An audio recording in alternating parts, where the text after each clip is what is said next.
Subscribe करें और bell दबाएं ताकि कोई खबर रह न जाए।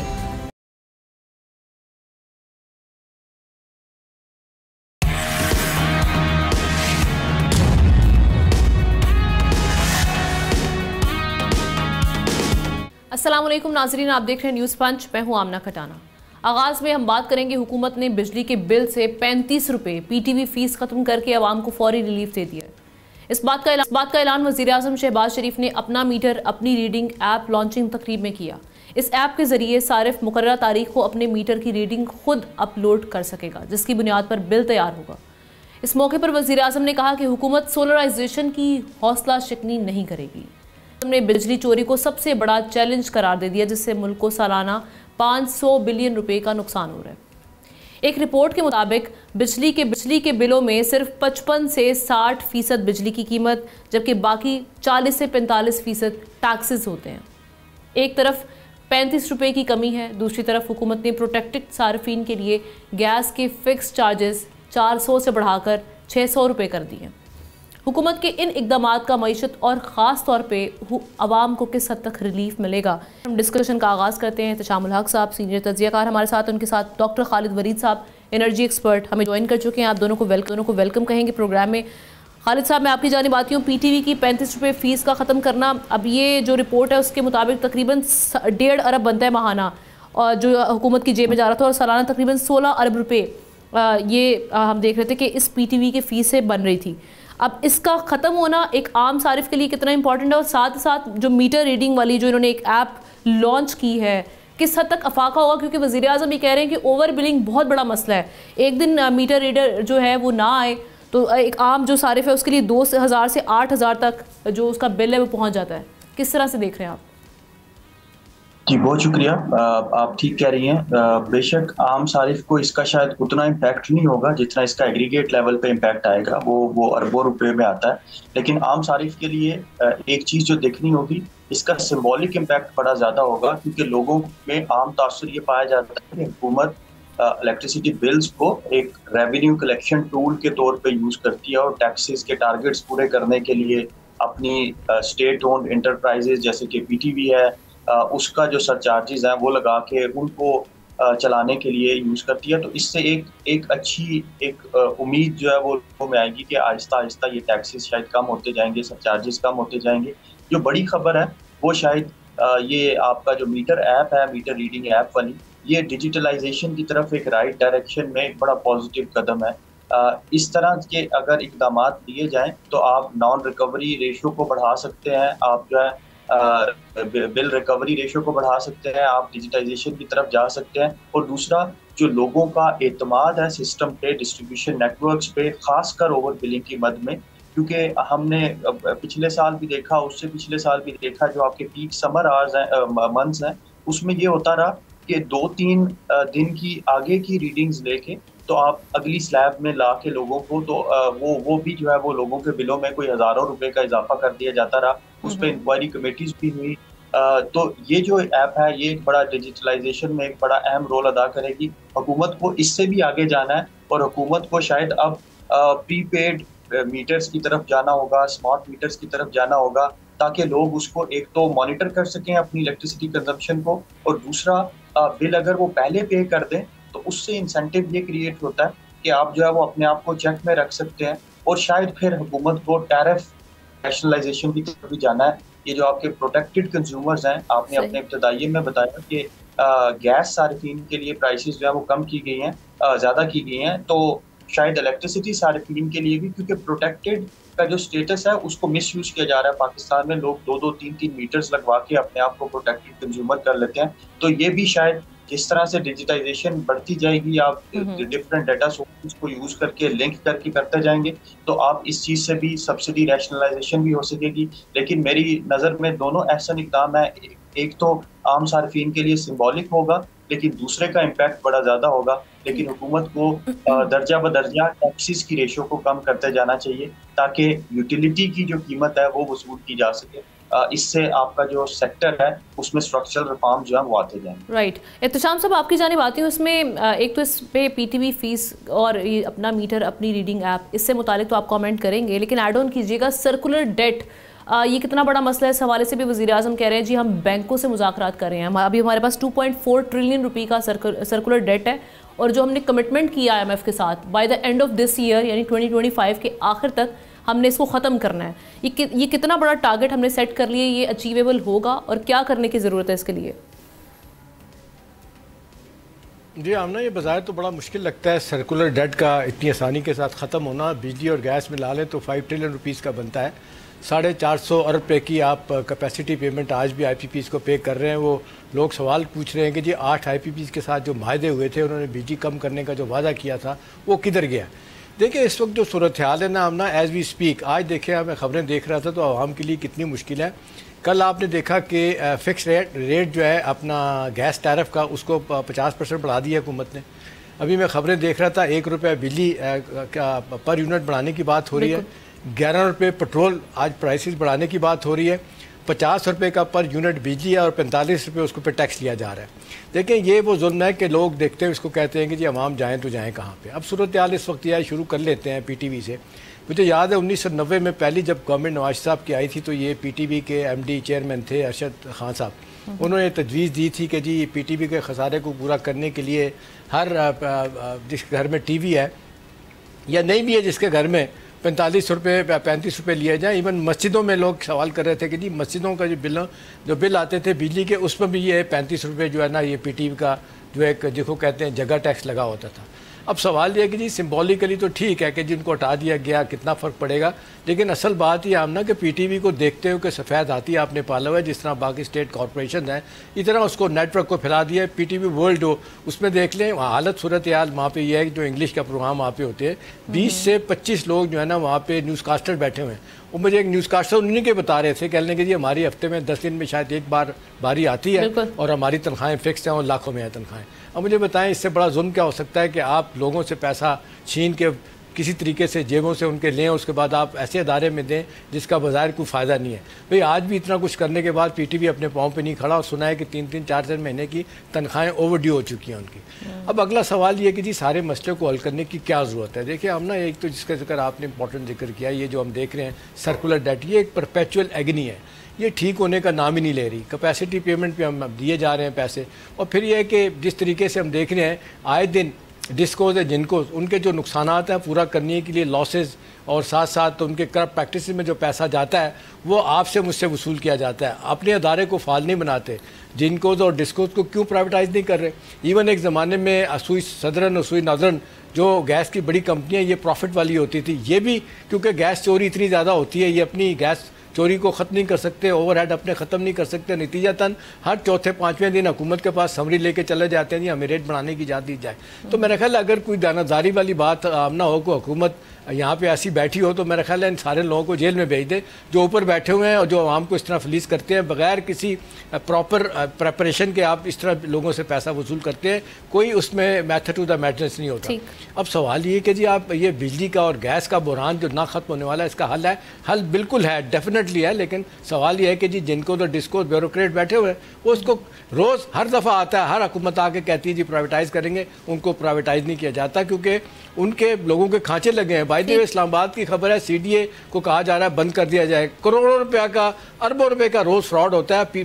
इस वक्त CDA का कोई काम नहीं रह गया, सारे प्रोजेक्ट हो चुके हैं और वो कहते हैं जी हम सड़कों पे आएंगे। इस तरह बाकी स्टेट कॉरपोरेशन लगी हुई यार 1100 अरब रुपये की सालाना हैवरेजिंग हो रही है और कोई रोकने के लिए तैयार नहीं। मैं सिर्फ बातों की हद तक माजत के साथ, और प्राइम मिनिस्टर ने तो खुद ही कहा कि जी ओवर बिलिंग 110 अरब रुपये की हो रही थी, 110 अरब रुपये हमने वापस किया। अभी तो बेशुमार लोगों ने वापस पैसा लेना है, कितना मिलता है नहीं मिलता ये मेरा ख्याल है प्राइम मिनिस्टर साहब का टेस्ट है जी। और खालिद साहब एक और चीज़ जो सोलराइजेशन के प्रमोशन के हवाले से कल प्राइम मिनिस्टर बात कर रहे थे, वो कह रहे हैं कि हम तो बिल्कुल डिस्करेज नहीं कर रहे, लेकिन हम देख रहे हैं कि सोलर इंडस्ट्री से एक बहुत बड़ा ये जो बजट है उसके हवाले से उनकी रिजर्वेशन पाई जाती है कि जो 10% इसकी इंपोर्ट पर लगा दिया आपने टैक्स, उस पर अभी तक पहले तो 18% था, अब उसको नेगोशिएशन के बाद 10% किया गया। एक वो, और दूसरा ये कि जब हम बात करते हैं कि रीन्यूएबल एनर्जी सोर्सेज की जानिब हमने जाना है, हमारे पास तो विंड है, हमारे पास सोलर है, पोटेंशियल बहुत है, लेकिन ये सिर्फ बातों की हद तक क्यों नज़र आ रहा है? इक़दामात आपको लगता है कि किए जा रहे हैं इस सिलसिले में? देखिए इक़दामात तो किए जा रहे हैं, लेकिन ये जो आप सोलर की बात कर रही हैं, जो बजट में टैक्स लगा 18% लगा, उसको कम करके 10% कर दिया गया, उसका इम्पैक्ट ये आया कि प्राइसेस मार्केट में बढ़ गई। वो इफेक्टिवली इम्प्लीमेंट हो गया उससे मार्केट में जो नेगेटिव सिग्नल आना था वो आ गया। तो हुकूमत को ये इस तरह के जो नेगेटिव सिग्नल हैं जो अनसर्टेनिटी क्रिएट करते हैं, उससे जो है वो मेरे ख्याल से रोकना चाहिए खुद को, ताकि जो मार्केट में कॉन्फिडेंस है वो डिरेल ना हो।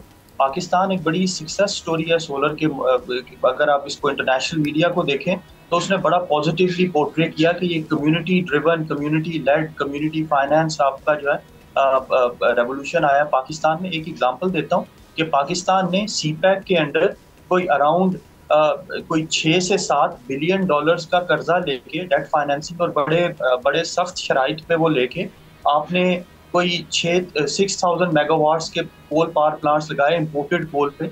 और अभी आपने जो सोलर में लगा लिया है वो आपने कोई अराउंड 5,000 प्लस मेगावाट्स लगा लिया। उसके लिए आपने कोई कर्जा नहीं लिया किसी मुल्क से, कोई हार्ड उसकी शराइत नहीं है।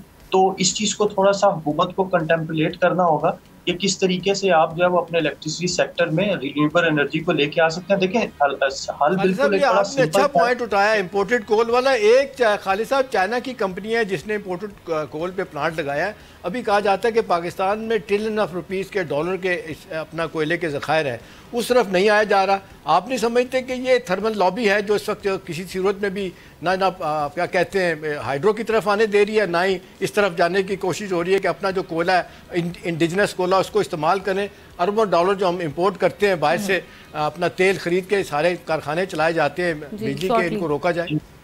बिल्कुल बिल्कुल आप ठीक कह रहे हैं। देखें उसमें प्रॉब्लम सिर्फ ये है कि वो टेक्नोलॉजी का डिफरेंस है, वो शायद रिपर्पस करना, उसके लिए भी आपको फाइनेंसिंग चाहिए पावर प्लांट्स को। और अब दुनिया में कोई भी बैंक या कोई भी फाइनेंसिंग इंस्टीट्यूशन कोल के प्रोजेक्ट को, क्योंकि क्लाइमेट चेंज की वजह से फाइनेंस नहीं करता, इवन चाइना के भी फाइनेंशियल इंस्टीट्यूशंस नहीं करते।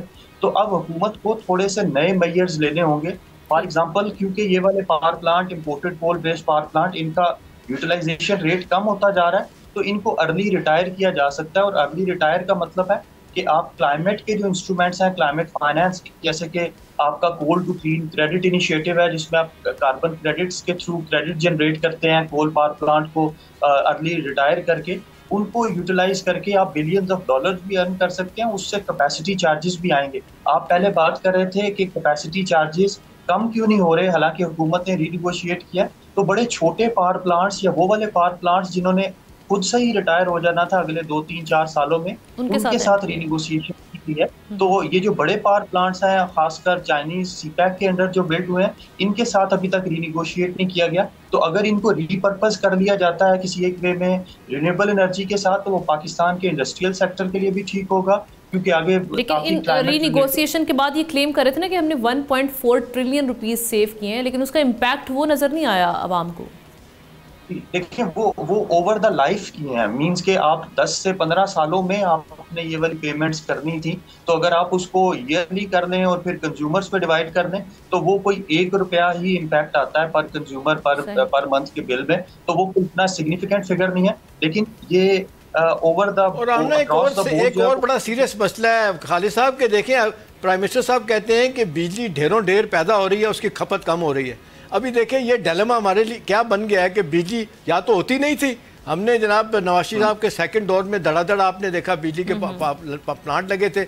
अब सूरत हाल है कि बिजली इतनी पैदा हो गई है, उसकी खपत कम है, उसका बोझ भी आप पे हम पे क्या जी, खपत कम है लिहाजा रेट बढ़ा दिया जाए बिजली के। ठीक कह रहे हैं आप। देखें इसमें ना अब हुकूमत को थोड़ा सा इंटीग्रेटेड प्लानिंग करनी है। अभी रिसेंटली एक जो है वो अनाउंस किया गया कि क्रिप्टो माइनिंग की जाएगी और 2000 मेगावाट्स उधर यूटिलाइज किए जाएंगे।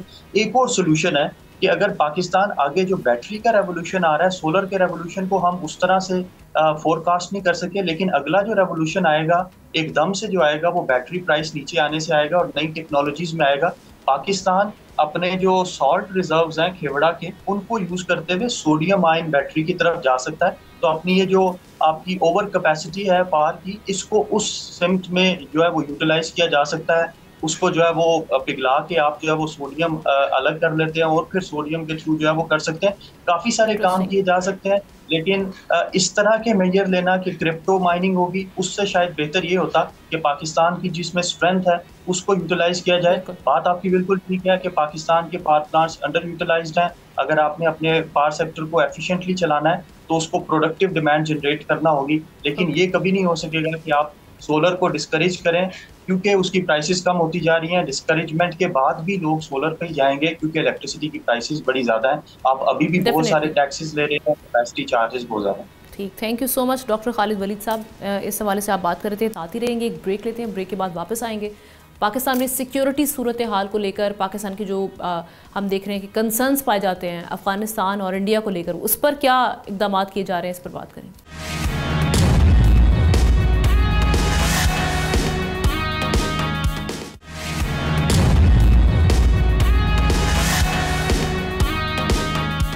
वेलकम बैक नाजरीन, बात करते हैं पाकिस्तान में सिक्योरिटी की सूरत हाल की। एक बार फिर भारतीय प्रॉक्सीज की दहशतगर्दी का निशाना यहाँ पर बन रहे हैं।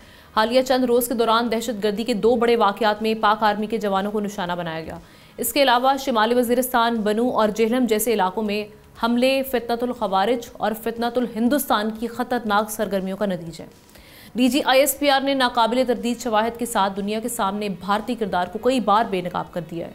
पकड़े गए मुश्तबा अफराद से बॉम्ब, ड्रोन और भारतीय अफसरान से रवाबित के सबूत भी मिल चुके हैं, जबकि कुलभूषण यादव जैसे केसेस और बलूचिस्तान में हथियार डालने वाले दहशतगर्दों के बयानात भी भारतीय स्पॉन्सर्ड दहशतगर्दों का पर्दा चाक करते हैं। हम इंडिया की एक्स्ट्रा टेरिटोरियल किलिंग सिर्फ पाकिस्तान तक नहीं, कनाडा में किस तरह से मामला चलते रहे उससे भी हम वाकिफ़ हैं, और साथ ही साथ अफ़गानिस्तान का क्या सारी सिचुएशन में किरदार है वो भी हम मसला बारहा अफ़गान क़यादत के साथ उठा चुके हैं। लेकिन अब हमें क्या करने की मज़ीद ज़रूरत है, इसी पर एहतशाम साहब के साथ हमें ज़ाहिर शाह शिराज़ी साहब सीनियर एनालिस्ट भी ज्वाइन कर चुके हैं, जर्नलिस्ट भी हैं। थैंक यू सो मच, आपको वेलकम कहेंगे प्रोग्राम में। मैं शाह साहब आपकी जानिब आती हूँ। जो हम देख रहे हैं कि हम बारहा ये बात करते रहे हैं कि भारत का पाकिस्तान में दरअंदाजी के क्या मामलात रहे हैं, कैसी दास्तानें रही हैं, साथ ही साथ अफ़गानिस्तान का किस हद तक पाकिस्तान की जो सिक्योरिटी की अमन व अमान की सूरत हाल को ख़राब करने में क्या किरदार है। अफ़गान क़यादत के साथ भी हम बारहा ये रेस कर चुके हैं और दुनिया के सामने भी इस मसले को उजागर कर चुके हैं, लेकिन कोई खातिर खा इक़दाम नहीं हुए जिससे हम देखें कि इसमें कुछ बेहतरी आई हो। पाकिस्तान को अपने तौर पर दाखिली तौर पर मज़ीद क्या इक़दाम करने चाहिए ताकि हम अपना जो ह्यूमन लॉसेस हैं, सिविलियंस हैं, कैजुअलिटीज़, इनसे बचा जा सके मज़ीद। देखिए, हमने मेरे ख्याल पाकिस्तान को शायद एक बहुत बड़ा सबक हासिल करना चाहिए जो ईरान के अंदर हुआ है। और मैं आपको अपडेट करता चलूँ कि 2-3 बड़ी डेवलपमेंट्स आज या कल में हुई हैं। तकरीबन 4-5 ऐसे की दहशतगर्द पकड़े गए हैं जो कि रा और मुसाद के साथ काम करते रहे हैं। कुछ चाबहार के करीब से पकड़े हैं, कुछ कोयटा से पकड़े हैं, तुर्बत से पकड़े हैं, और इनके उनके पोजीशन से जो है हाई फाई किस्म के जो है वो कम्युनिकेशन नेटवर्क, इसके अलावा स्पाइंग इक्विपमेंट और बहुत सारी ऐसी चीज़ें जो है बरामद हुई हैं। उनके नाम भी मेरे ख्याल में कल परसों तक शायद डिस्क्लोज हो जाएंगे कि इनमें ज़्यादातर ताल्लुक जो है वो या तो उन दहशतगर्द तंजीमों से है जो कि पाकिस्तान और ईरान के सरहदी इलाकों के अंदर ऑपरेट कर रही हैं।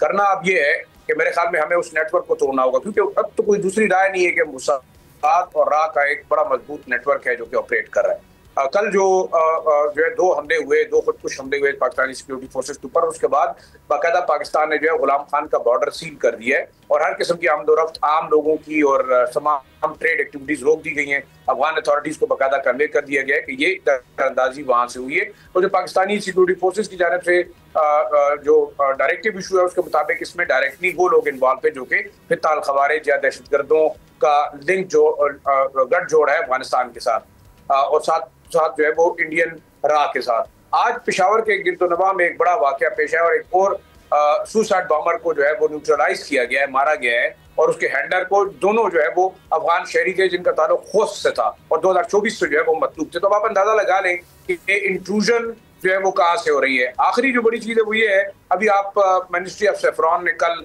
एक अप्रूवल दी है कि 6 महीने से लेके 1 साल तक जो है अफगान रेफ्यूजीज जो POR कार्ड होल्डर्स हैं उनको जो है एक्सटेंशन दी जाए और अब बाकायदा कैबिनेट उसकी मंजूरी देगी। तो क्या कैबिनेट को मंजूरी देनी चाहिए?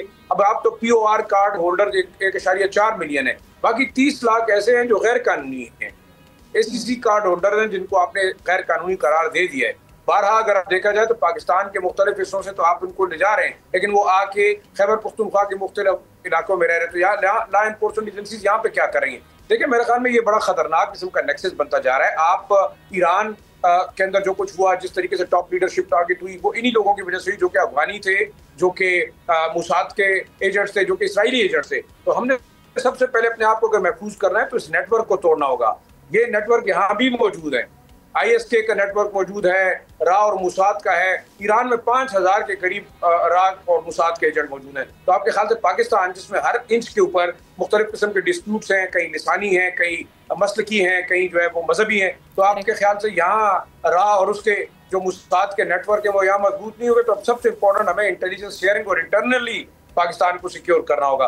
दूसरा देखें, अफगान अथॉरिटीज के साथ बड़ा वाज़ेह तौर से ये मामला आप उठाना चाहिए कि या तो दरअंदाजी रोकनी होगी या फिर पाकिस्तान को एक्शन लेना होगा। और मैं समझता हूँ कि अब एक्शन लेने का वक्त है, क्योंकि हमें पनाहगाहें मालूम है कि अफगानिस्तान में कहाँ कहाँ हैं। मेरे ख्याल में रुकना नहीं चाहिए, क्योंकि अगर मजीद हम इंतजार करेंगे तो पाकिस्तान के लिए मजीद जो है वो मसाइल बढ़ते जाएंगे। एहतशाम साहब, बिल्कुल हम एक्सटर्नल फैक्टर्स की तो बात कर चुके हैं, लेकिन इंटरनली हमें भी अपना घर दुरुस्त करने की ज़रूरत है। और इसमें आप क्या समझते हैं कि अब चैलेंजेस अंदरूनी तौर पर क्या हैं जिसकी वजह से हम सक्सेसफुली ये जो दहशतगर्दी की अफरियत है या जो इसका हम देख रहे हैं कि एक भूत है, ये ख़त्म नहीं हो रहा यहाँ से, इसको तोड़ने में हम नाकाम हैं?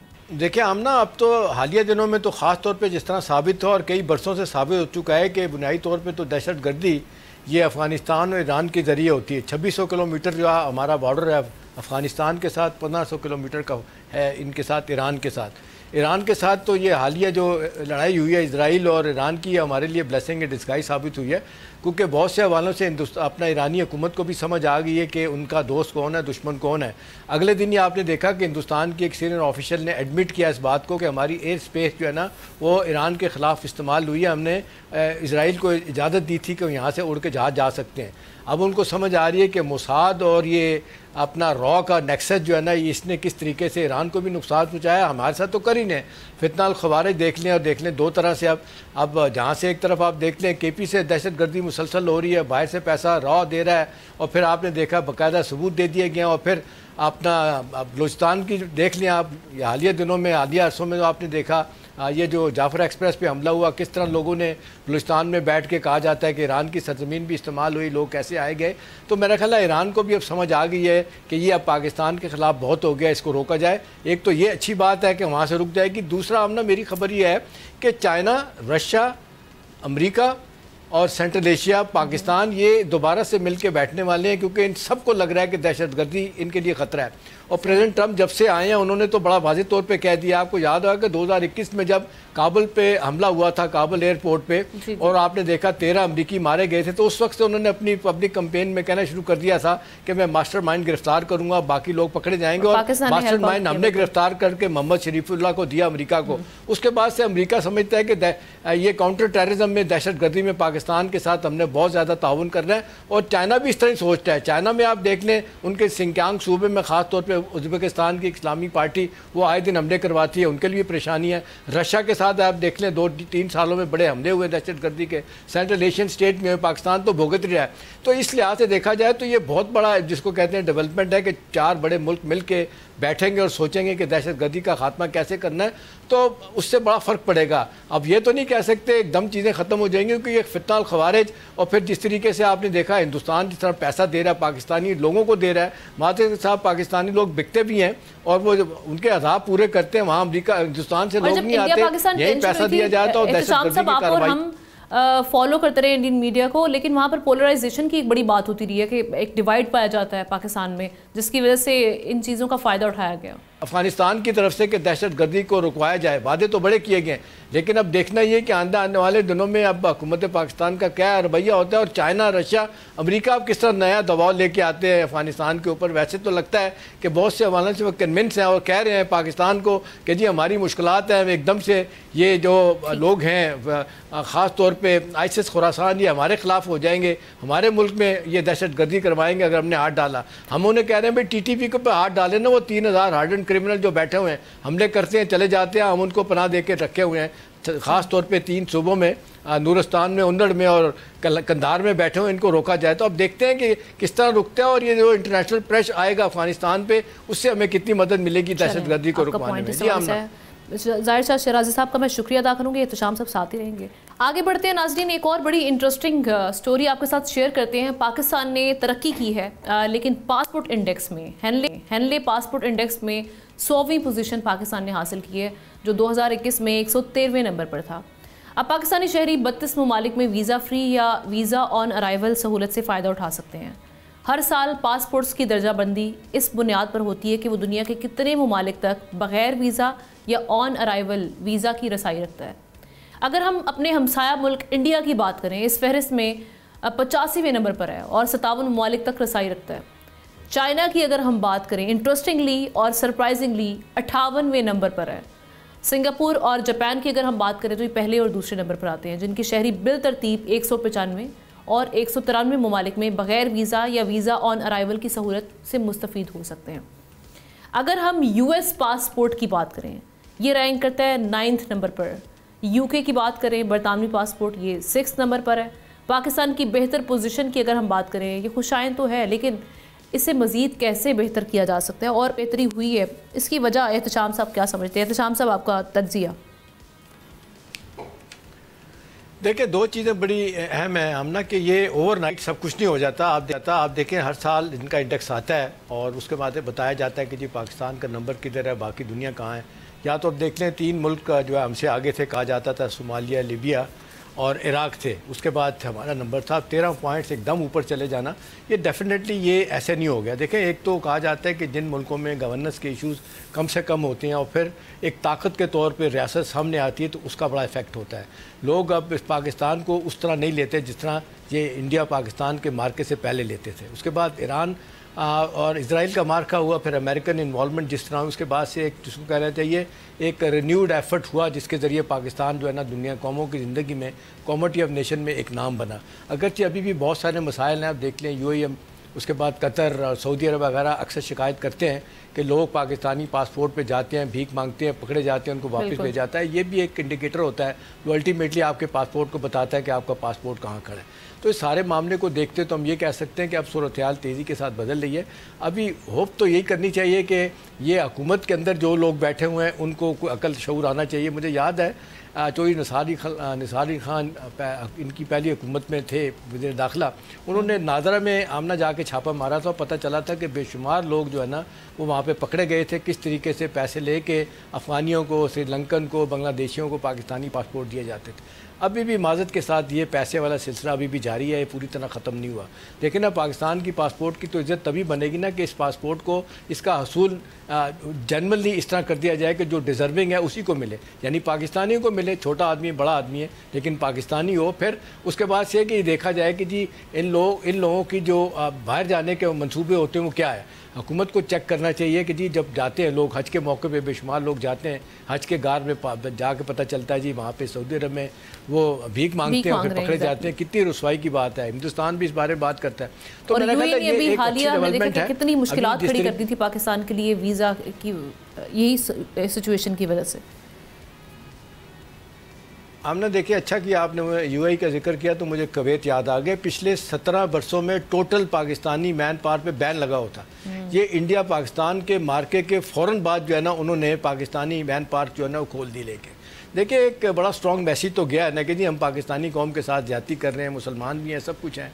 थोड़ी बहुत तो ज़्यादतियाँ देखिए हिंदुस्तान की तरफ से होती हैं। हिंदुस्तान का वो कहा जाता है ना कि जमहूरियत ने उनका सो कॉल्ड मकरू चेहरा छुपाया हुआ, अदरवाइज़ वहाँ पे भी सूरत हाल बहुत ख़राब है। अगर इंग्रेंस बहुत ज़्यादा। सर, ये वैसे मैंने एक सवाल ज़रूर करना था। ये तो पाकिस्तान की सिचुएशन तो हमने देख ली। चाइना का 58वां नंबर मेरे लिए बड़ा ये सरप्राइजिंग था। तो ये दर्जाबंदी किस बुनियाद पर की जाती है? क्योंकि चाइना जैसे हमने देखी एक बड़ी ताकत है और उसका 58वां नंबर होना इस इंडेक्स में। देखिए एक हमने जमहूरियत का एक फसाड तो कायम किया हुआ है ना, कैपिटलिज्म ने कायम रखा हुआ है। वेस्ट में और अमेरिका में जो है ना वो जो आप कहते हैं यार्ड स्टिक है, वो तो मुल्कों के बारे में जो नापा जाता है उनको कि उनकी तरक्की क्या है, उसमें एक जमहूरियत की भी बात होती है, कितनी है कितनी नहीं है।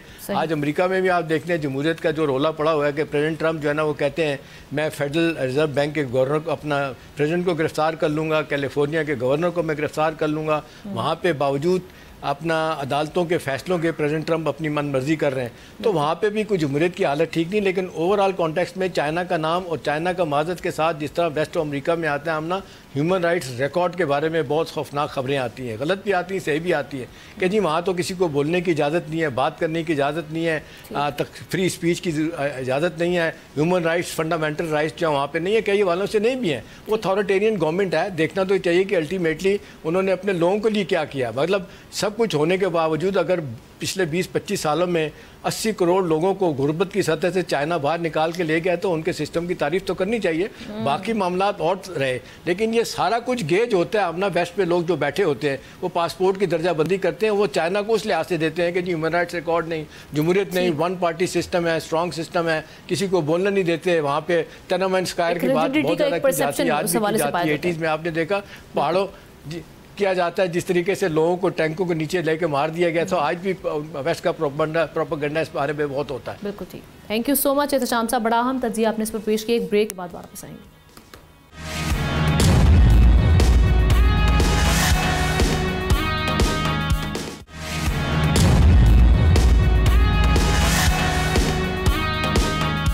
Welcome back. पाकिस्तान के एजुकेशन सिस्टम की हम कुछ बात कर लेते हैं। जामियात की दर्जाबंदी करने वाले आलमी इदारे QS ने साल 2026 की रैंकिंग जारी कर दी है, जिसके मुताबिक पाकिस्तान की कोई भी यूनिवर्सिटी अनफॉर्चुनेटली दुनिया की 350 बेहतरीन यूनिवर्सिटीज़ की फहरिस्त में जगह नहीं बना सकी है। जी हाँ, पाकिस्तान की सबसे बेहतरीन कारकर्दगी दिखाने वाली जामियात में कायद आज़म यूनिवर्सिटी है, जो 354वें और नस्ट 371वें नंबर पर आई है। अगर हम यूनिवर्सिटी ऑफ कराची यूनिवर्सिटी की बात करें, उसका 1001 नंबर आया है। और इसके अलावा सिंध की कोई और जामिया 1500 जामियात में भी जगह नहीं बना सकी। ये सूरत हाल कौम की इल्मी इस्तेदाद और इक्तसादी मुस्तकबिल और तरक्की के लिए ख़तरे की घंटी है। नाज़रीन, इससे निपटने के लिए क्या तालीमी बजट बढ़ाना होगा या कुछ और करना पड़ेगा? सबसे पहले चैलेंजेस हमें क्या दरपेश हैं और साथ ही साथ हमारी तरजीहात क्या हैं, हम इतने पीछे क्यों रह गए हैं? इन सवालों का जवाब हम लेंगे। डॉक्टर फ़तेह मोहम्मद, एजुकेशन एक्सपर्ट, हमारे साथ मौजूद हैं। Thank you so much professor साहब। कैसे देख रहे हैं आप, हम इतना पीछे क्यों रह गए हैं यूनिवर्सिटीज़ में? अगर हम ख़ास तौर पे हायर एजुकेशन सेक्टर की बात करते हैं, हमें क्या चैलेंजेस हैं इस वक्त लाहक? देखें, इसके लिए हमें उन यूनिवर्सिटीज़ को देखना होगा। अब आपने अगर लिस्ट देखी होगी तो अमेरिका टॉप पे है, 197 या तकरीबन 200 से ज़्यादा यूनिवर्सिटीज़ अमेरिका की हैं। उसके नंबर 2 पे UK या फिर चाइना है। तो अब यकीनन जैसे आपने खुद ही बात की कि पाकिस्तान में 2% से ज़्यादा तालीमी बजट नहीं है, उसमें हायर एजुकेशन को कितना जाता है वो शायद 1% भी ना हो। पहली बात तो यकीनन बहुत इम्पोर्टेंट है कि जी फाइनेंशियल पोजीशन ऐसी नहीं है। जामियात के जो हालात हैं और ख़ासतौर पर जैसे आपने सिंध में कहा, यकीनन ये तरजीहात में शामिल नहीं है। पाकिस्तान के क़याम से लेके आज तक तालीम या सेहत जो है वो पाकिस्तान की कभी भी प्रायोरिटी नहीं है। आप बजट उठा के देखें तो 75% कहीं और जाता होगा, 60% कहीं और जाता होगा, लेकिन तालीम पे, सेहत पे जिस मुल्क में 2% से भी कम खर्च होता होगा वहाँ ये होना है। इस बार वैसे सिंध गवर्नमेंट ने 18% रेज किया है एजुकेशन के लिए जो बजट एलोकेट किया गया प्रीवियस ईयर के मुकाबले में हम देख रहे हैं। जी जी, तो इसके अलावा जब आप इंडिकेटर्स की बात करते हैं, यकीनन अगर आप जामियात की सिचुएशन को देखें तो पहली बात तो ये कि जितना पैसा है या तो वो तनख्वाहों में चला जाता है या पेंशन में चला जाता है। अब QS रैंकिंग का जो पहला पॉइंट है, जो 50% है, वो आपकी रिसर्च, इनोवेशन और आपकी साइटेशन है। यानी 50% जो है वो उन चीज़ों पे दे। अगर आप उसके क्राइटेरिया देख लीजिए कि QS रैंकिंग में नंबर 1 पे है, जैसे MIT है, हार्वर्ड यूनिवर्सिटी है, या ऑक्सफोर्ड की बात की जाती है, कैम्ब्रिज की बात जाती है, इंपीरियल कॉलेज की बात की जाती है, या आप प्रिंसटन यूनिवर्सिटी USA की बात करते हैं, तो ये तमाम यूनिवर्सिटीज जो हैं ये रिसर्च ओरिएंटेड हैं। तो हम अगर जामियात में भी बात कर लें तो जामियात में टीचिंग की हद तक तो टीच किया जाता है। अच्छी बात है कि कराची यूनिवर्सिटी जो है, जहाँ से मेरा भी ताल्लुक रहा है, वो 1001 में शामिल हो गई है, लेकिन 1500 में पाकिस्तान की कोई यूनिवर्सिटी शामिल नहीं है। तो उसका क्राइटेरिया आप देख लीजिए कि रिसर्च एंड इनोवेशन जो है ये 0 पॉइंट है। पाकिस्तान की कोई भी यूनिवर्सिटी जो है वो काम नहीं कर सकी है, न रिसर्च पे, न इनोवेशन पे, न डिस्कवरी पे। यानी मॉडर्न तकाज़ों को बेसिकली आप डॉक्टर साहब ये कह रहे हैं कि पूरा नहीं किया जा रहा है यहाँ पर। अगर हम जिद्दत अपनाएंगे तो काफ़ी बेहतरी आएगी।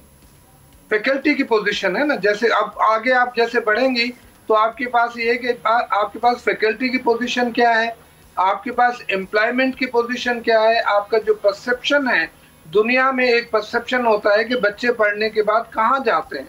यकीनन एक एजुकेशन प्रोसेस है कि डिग्री लेने के बाद बच्चे कहाँ जाते हैं। एक तो आपके पास डेटाबेस ही नहीं है, कराची यूनिवर्सिटी से भी पूछ लीजिए कि 40-50 हज़ार बच्चे हम निकालते हैं, वो बच्चे डिग्री लेने के बाद कहाँ जाते हैं? कोई डेटाबेस नहीं है, एम्प्लॉयमेंट का कोई परसेप्शन नहीं है। यूनिवर्सिटीज की जो सिचुएशन है उसमें जो पॉलिटिकल इंटरवेंशन है 15-20 साल से सिंध में जो कुछ हो रहा है, जो इंतहाई अफसोस के साथ मैं वाइस चांसलर रहा हूँ, मुझे ज़ाती तौर पे इसके तजर्बात हैं कि एक सिक्योरिटी गार्ड से लेके एक उस्ताद का जो एम्प्लॉयमेंट है उसमें जब पॉलिटिकल इंटरवेंशन होगा, मेरिट जब ज़ीरो हो जाएगी, तो यकीनन आपकी यूनिवर्सिटी दुनिया में कहाँ जगह बना पाएंगी। तो इसमें बहुत से मल्टी फैक्टर्स हैं। वो मल्टी फैक्टर्स को अगर आप एक लिस्ट बना लीजिए, एक तो ये कि यूनिवर्सिटी में जो लोग काम करते हैं उस फैक्टर से वाकिफ ही नहीं है कि हम अपनी यूनिवर्सिटी को आगे कैसे के ले जाएं। आपको खुशी होगी कि मैं 4 साल जब सिंध यूनिवर्सिटी में रहा, तो आप 17 का डेटा देखें तो हमने काफ़ी हद तक कोशिश की कि सिंध यूनिवर्सिटी को लेके आए, लेकिन यकीनन हालात ऐसे हैं कि जहां पॉलिटिकल इंटरवेंशन होती हो, और ये 18th अमेंडमेंट के बाद MNA MPA जो है वो अपने आप को चांसलर समझते हैं। एक वाइस चांसलर का जो स्टेटस होता है दुनिया में, आप देख लीजिए पाकिस्तान में एक हेडमास्टर या स्कूल टीचर से ज़्यादा उसको स्टेटस नहीं दिया जाता। तो आपकी यूनिवर्सिटीज़ आगे कैसे बढ़ेंगी? बिल्कुल ठीक है, thank you so much. Professor doctor Mohammad साहब हमारे साथ मौजूद थे। बड़ा ही अहम गुफ्तगू उन्होंने इस हवाले से की। एजुकेशन सेक्टर को जो दरपेश मसाइल हैं उनको हम देख रहे हैं कि उस तरह से एड्रेस नहीं किया जा रहा गवर्नमेंट लेवल पर, और साथ साथ बजट में जो तरजीहात हैं वो भी हमारे सामने मौजूद हैं। इसके साथ ही नाज़रीन, प्रोग्राम के आखिर में हम बात करेंगे कुछ सयाहत और उसके बाद उससे होने वाले जो हम देख रहे हैं सयाहत के नतीजे में, और ख़ास तौर पे जो मौसम में जो बदलाव आया है उसकी क्या क्या नुकसानात हो रहे हैं। हम ये देख रहे हैं कि पाकिस्तान का जो सयाहती सीज़न है इस बार वो सयाहों की जान का दुश्मन साबित हुआ है। रास्ते ही नहीं, दरिया भी कातिल बनकर सामने आए हैं। दरियाए स्वात की बेरहम मौजों ने एक पूरे ख़ानदान को निगल लिया। हंसी खुशी घर से रवाना होने वालों की वापसी मैयतों की शक्ल में हुई तो हर आंख ही अश्कबार नजर आई। इस बार मानसून से कबल ही बारिशों और सैलाब ने अपना रंग दिखाना शुरू कर दिया। सिर्फ गुज़श्ता 48 घंटों की अगर हम बात कर लें तो 32 से 46 अफराद हलाक हुए हैं। इसके अलावा 3 मई को लोअर कोहिस्तान में रावलपिंडी के ख़ानदान के 8 अफराद गाड़ी खाई में गिरने से 15 मई को, अगर हम 15 मई की बात करते हैं तो वहाँ पर गिलगित बल्तिस्तान में गुजरात के 4 दोस्त दरिया में डूब गए। लाशें 10 दिन बाद मिली। 28 मई को बुनेर में लाहौर का पूरा ख़ानदान खाई की नज़र हो गया। 20 जून को नारान में ग्लेशियर गिरने से लाहौर के 3 सयाह जाँ बहक हुए। 21 जून की अगर हम बात करते हैं, कालाम में कश्ती उलटने से एक ही ख़ानदान के 5 अफराद दरिया में डूब गए। 24 जून को कागान में गाड़ी दरिया में गिरी। मियाँ बीवी को हमने देखा कि उनकी जान इस हादसे की नज़र हो गई। एक लंबी फहरिस्त मौजूद है, लेकिन सवाल ये कि पूरी दुनिया में सयाहत होती है, इतने हादसा कहीं नहीं होते। हमारे यहाँ जानलेवा क्यों हो गई है? ये इंसानी गफलत है, इंतज़ामिया की नाअहली है, या फिर कुदरती आफत का नतीजा? इससे हम कैसे बच सकते हैं? किस इलाके में क्या हिफाजती तकाज़े हैं? इसका शऊर भी आवाम को देना होगा, वरना ऐसे हादसा का नोहा पड़ते रहेंगे। इसके साथ ही हमें इजाज़त दीजिए, आपसे इंशाल्लाह हम कल मुलाकात करते हैं। अल्लाह हाफ़िज़।